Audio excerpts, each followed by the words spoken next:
Bonjour, bienvenue sur CMI. On continue avec la correction de l'épreuve d'anglais, niveau probatoire, session de 2020 au Cameroun. Section A, Grammar, Part 1. Complete the dialogue with suitable expressions. So, please sir, for the past 1 month, people talk about good governance. What does it mean? En fait, il est donc possible de dire for the past 1 month, people talk about governance, mais c'est incomplet. Donc, on peut penser, parce qu'on a dit past 1 month, que ça a commencé il y a 1 mois et ça continue jusqu'à aujourd'hui. Donc, on pense au present perfect or present perfect continuous. Et c'est une autre forme. Donc, for the past 1 month, people have talked about good governance.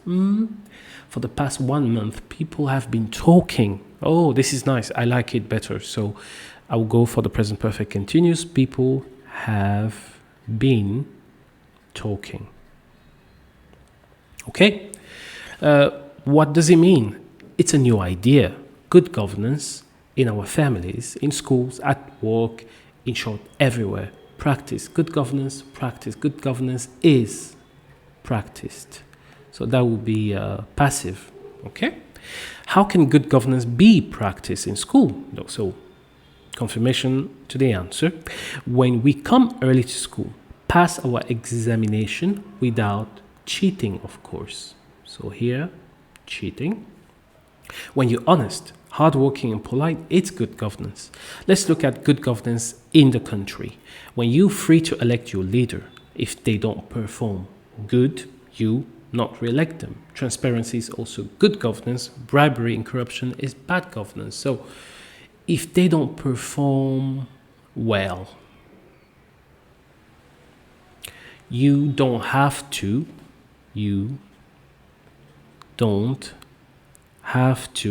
re-elect them. So that's one way to put it. There is another way. If you say, if they don't perform, you could say better,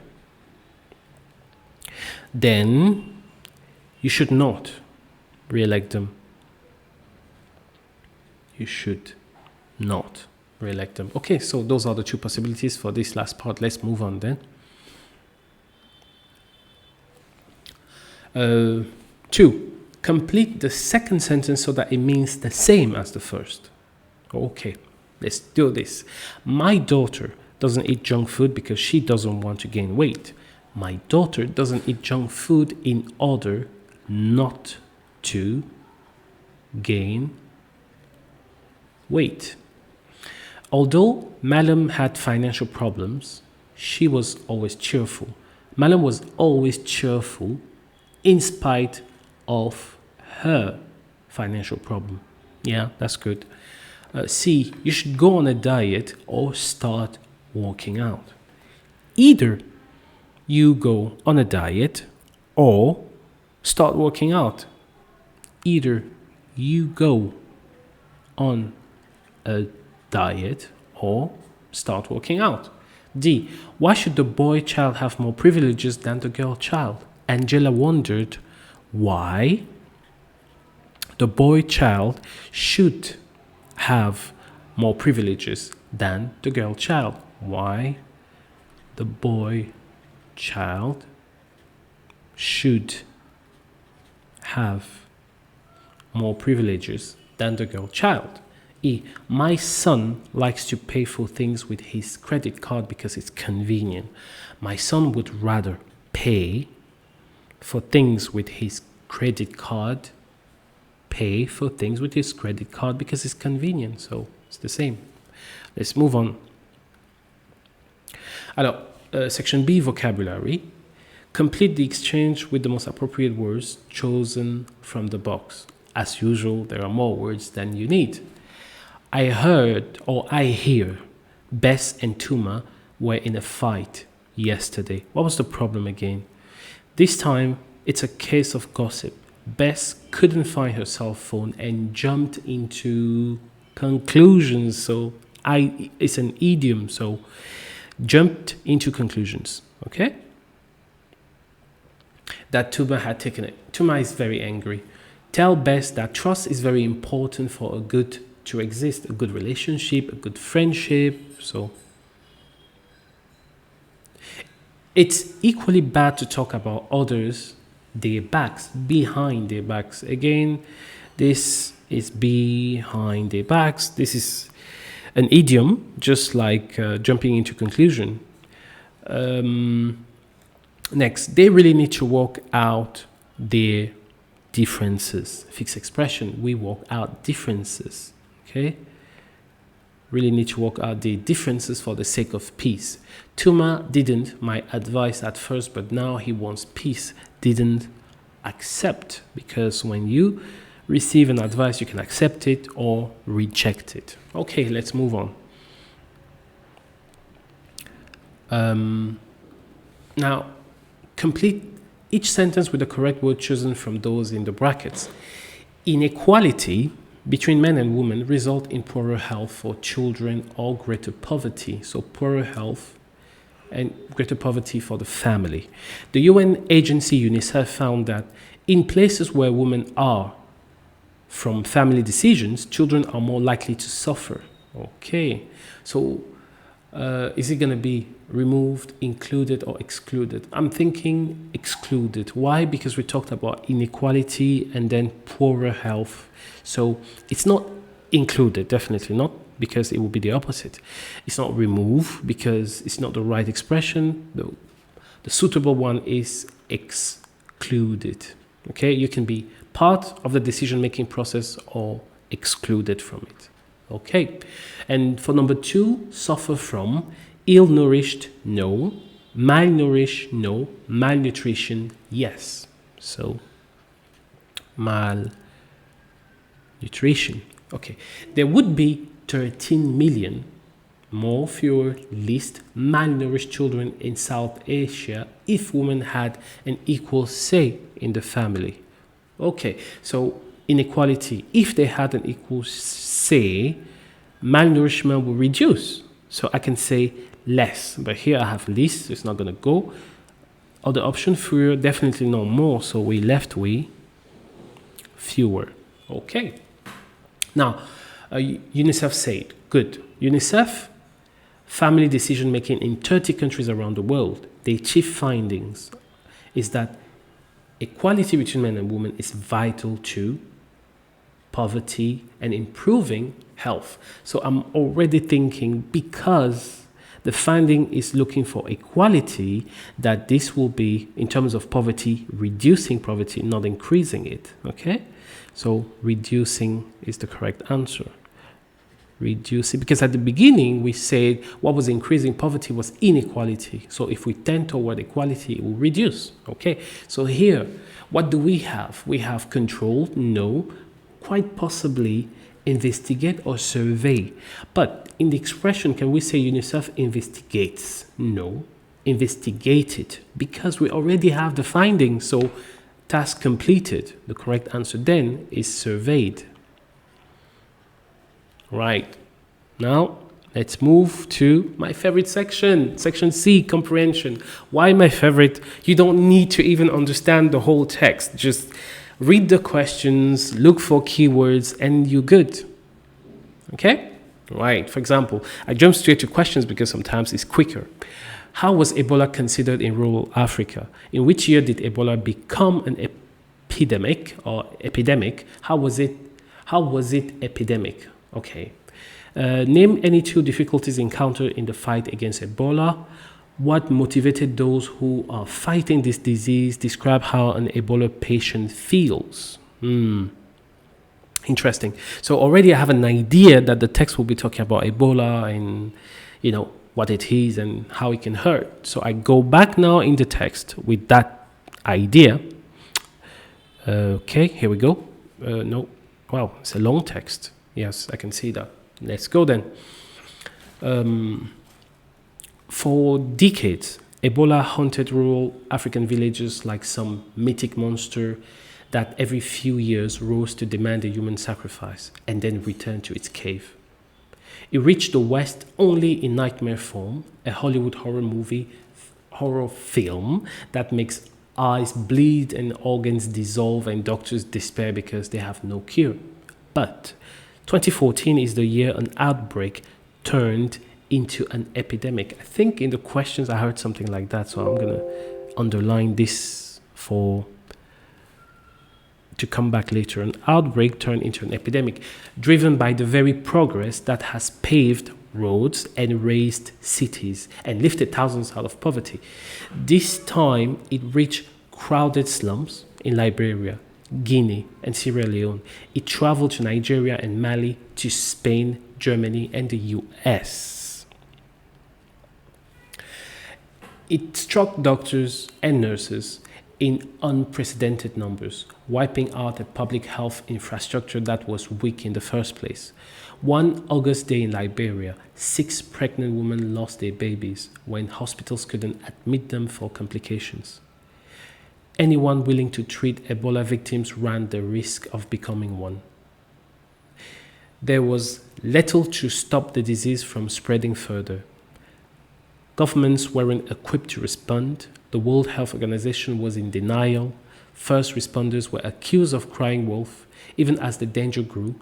But the people in the field, the special forces of Doctors Without Borders, the Christian medical relief workers of Samaritan's Purse, and many others from all over the world fought side by side with local doctors and nurses, ambulance drivers and burial teams.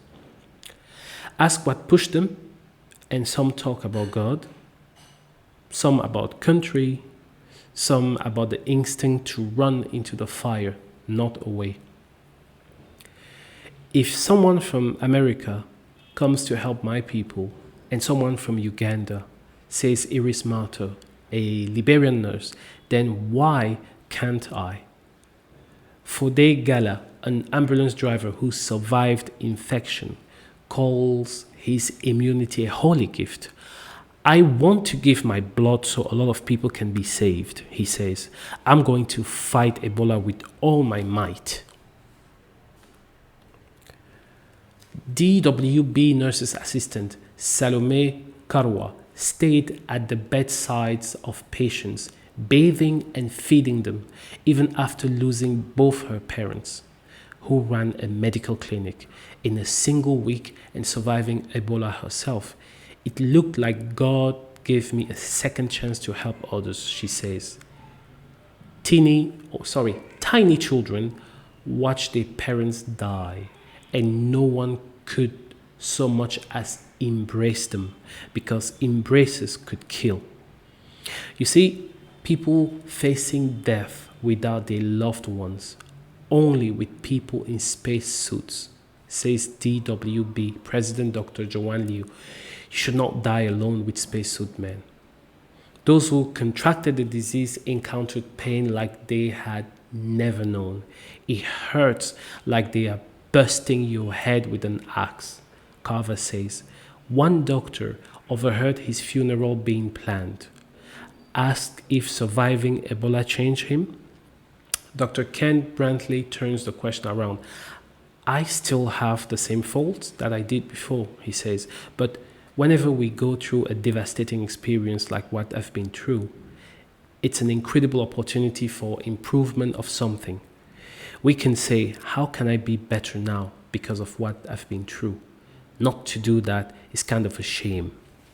Okay, that being said, let's move to the questions. So the first question says, how was Ebola considered in rural Africa? And I remember right from the first line of the text, they said something along the lines of Ebola was considered, where is it? Yeah, like some mythic monster, okay, in rural Africa, okay? Rural Africa, Ebola was like some mythic monster. And okay, so moving on to the next question, they say, in which year did Ebola become an epidemic? And I think 2014, but I will check it. And then they say, how was it epidemic? So let's go back to the text to answer this question. Okay, so question 2, sorry about this. Question 2, 2014 is the year an outbreak turned into an epidemic. Okay, so how was it an epidemic? Because it moved from Liberia, Guinea, Sierra Leone, to Nigeria, Mali, Spain, Germany, and the US. So basically, it affected many countries. And we also read that not only it affected many countries, but it struck doctors and nurses in unprecedented numbers. So yes, that's the reasons why it turned into an epidemic. And now the next question is, name any 2 difficulties encountered in the fight against Ebola. Oh, I remember that. Okay, let's come back to the text here. We said, or they said, so this was that? Yes, this was the second part of question 2. The second aspect of it, that will be B. They said the wiping out of public infrastructure, that was already a week, was an issue.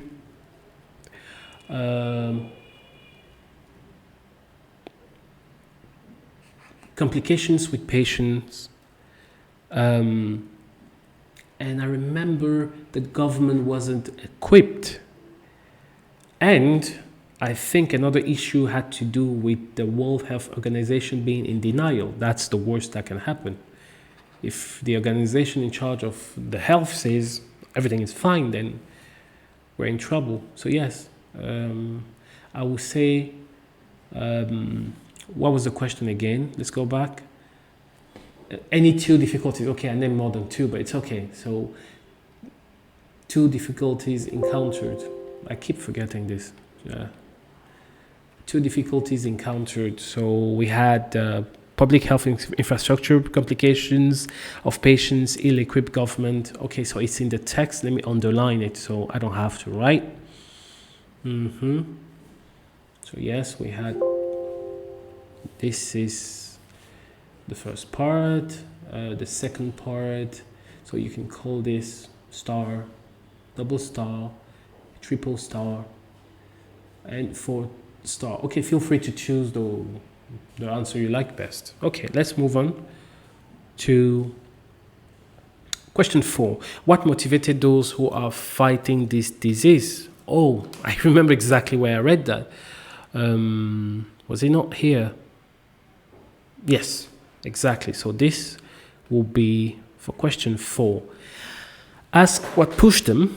Some will talk about God, some about country, some about the instinct to run in the fire rather than away, and others simply because, if others did it for me, why not do it for myself? So yes, again, 1, 2, 3, and then 4. Okay. 5. Let's look at the 5th question. The 5th question will be, so yeah, describe how Ebola patient feels. So yeah, I remember that was a bit painful to read, but I remember very well when they said, yeah, exactly. So this will be for question 5. Those who contracted the disease encountered pain like they had never known. It hurts like they're bursting your head with an ask. Yeah, that's it. It's quite picturesque description. Anyway, so yeah, that would be the answer for number 5. Is there anything left behind? No, I don't want to write. Okay, section D, composition. Do I get into it? No, I'm not. Unless, of course, you let in the comment below. Let me know whether you would love to have videos regarding composition. Okay, thank you for watching us. Come back for more videos and see you next time. Bye bye.